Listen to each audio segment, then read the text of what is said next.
కల్తీ మద్యం కేసులో ఏఐ నిందితుడు జనార్దన్ రావు విచారణ ముగిసింది. కాసేపట్లో జనార్దన్ రావును విజయవాడ కోర్టులో ప్రవేశపెట్టనున్నారు పోలీసులు. కల్తీ మద్యం కేసుకు సంబంధించి జనార్దన్ రావు నుంచి అధికారులు కీలక ఆధారాలు సేకరించారు. నిన్న గన్నవరం ఎయిర్పోర్ట్లో జనార్దన్ రావును అరెస్ట్ చేసిన పోలీసులు నిన్నటి నుంచి రహస్య ప్రదేశంలో ఉంచి విచారించారు.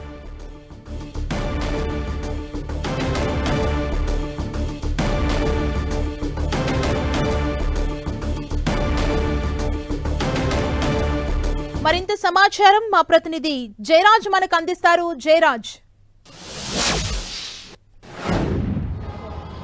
సుమా, నకిలీ మద్యం కేసులో కీలక నిందితుడిగా ఉన్నటువంటి జనార్దన్ రావును మరికొద్దిసేపట్లో విజయవాడ సిటీ కోర్టులో ప్రవేశపెట్టబోతున్నారు. ప్రస్తుతం గత 24 గంటలుగా జనార్దన్ రావుని రహస్య ప్రదేశంలో ఉంచి కీలకమైనటువంటి ఆధారాలని కూడా ఎక్సైజ్ పోలీసులు సేకరించారు.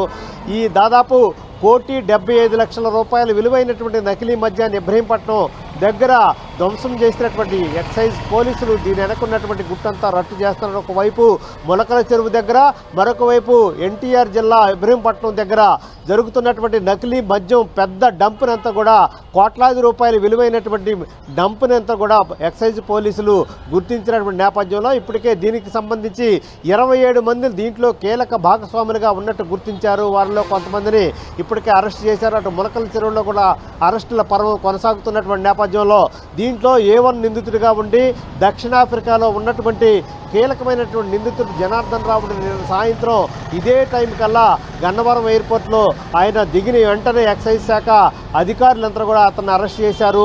ఆ తర్వాత అక్కడి నుంచి రహస్య ప్రదేశంలో గడిచిన 24 గంటలుగా అతన్ని విచారించారు. ఈ నకిలీ మద్యం కేసులో ఎవరెవరైతే ఉన్నారు, ఎవరి పాత్ర ఎంత ఉంది, ఎక్కడెక్కడ దీని మూలాలు ఉన్నాయి, ఏ కంపెనీలు సరఫరా చేశారు, ఏ బ్రాండుల్ని సృష్టించి నకిలీ మద్యం లేబుల్స్ వేసి ఎక్కడెక్కడ సరఫరా చేస్తున్నారనేటువంటి కీలకమైనటువంటి సమాచారాన్ని అంతా కూడా ఎక్సైజ్ పోలీసులు సేకరించినట్టుగా తెలుస్తూ ఉంది. దీనికి సంబంధించినటువంటి పూర్తి వివరాలతో ఇప్పుడు కొద్దిసేపట్లోనే విజయవాడ సిటీ కోర్టులో ఆయన్ని ప్రవేశపెట్టబోతున్నారు.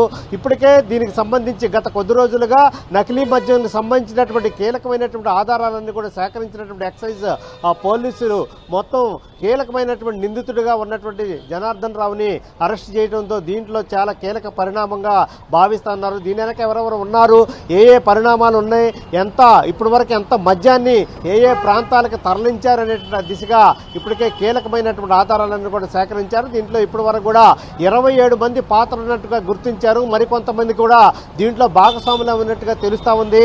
అటు బెంగళూరు, ఇటు కర్ణాటక, మిగతా రాష్ట్రాల్లో కూడా దీనికి సంబంధించిన మూలాలు ఉన్నట్లు, దీనికి సంబంధించిన వ్యక్తులు ఉన్నట్టు గుర్తించినటువంటి ఎక్సైజ్ పోలీసులు 8 బృందాలు వేరు వేరు రాష్ట్రాల్లో మిగతా నిందితుల కోసం గాలింపు చర్యలు చేపడుతున్నటువంటి పరిస్థితి ఉంది.